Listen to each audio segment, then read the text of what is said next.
Hindi po biro sa mga rescue diver ang sisiri ng mahigit 200 talampakang lalim ng dagat sa Masbate kung saan nag-crash ang eroplanong sinakyan ng grupo ni DILG Secretary Robredo.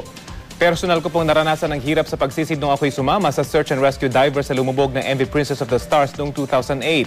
Narito po ang aking report. Dahil napaliligiran ng tubig ang Pilipinas, hindi lamang Philippine Coast Guard ang may dive rescue team, kundi maging ang Philippine Navy at PNP.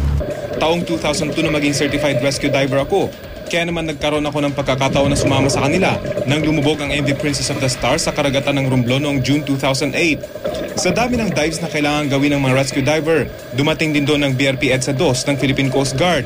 Ito ay isa lang sa 2 barko ng Coast Guard na may hyperbaric chambers na kailangan ng mga diver para maiwasan ang decompression sickness. Ang decompression sickness o BENS ay ang pagkakaroon ng maliliit na bula sa katawan ng diver maging sa mga ugat, bagay na lubhang delikado. Sa aming pagsisid sa lumubog na barko, malabo ang visibility sa ilalim ng tubig. Mababaw lang ang sinisisid ng mga search and rescue diver. Ang pinakamalalim na aming narating umabot lang ng 50 feet. Ang limitasyon para sa isang regular mixed gas rescue diver na tulad ko ay hanggang 130 feet lang. Kumpara sa mixed gas rescue diver na ang gamit ay halo-halong mga gas, kapag mas malalim na ang sisisirin, kailangan ng gumamit ng tinatawag na trimix o hanging may halong helium. Kasama sa bitbit ng mga diver na gumagamit nito ay purong oxygen para maiwasan ang tinatawag na nitrogen narcosis, isang pakiramdam na parang lasing na lasing kapag masyado ng malalim ang sisisirin. Sa sinamahan kong rescue dive ng Philippine Coast Guard, tumagal lang ng 30 minuto. Agad kasi naming nakita ang aming mga target, ang mga naiwang biktima ng lumubog na barko.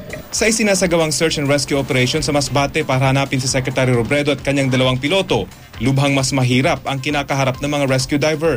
Sa lalim ng mahigit 200 talampakan, isang technical dive na itong may tuturing na nangangailangan ng mga special na gamit kung saan limitado ang mga dive rescue unit ng Navy at Coast Guard. Pero dahil maraming dive shop sa bansa, maraming Trimix technical divers na ang nakabase na rito na posibleng makatulong para hanapin ang nawawalang kalihim at kanyang 2 pang kasamahan.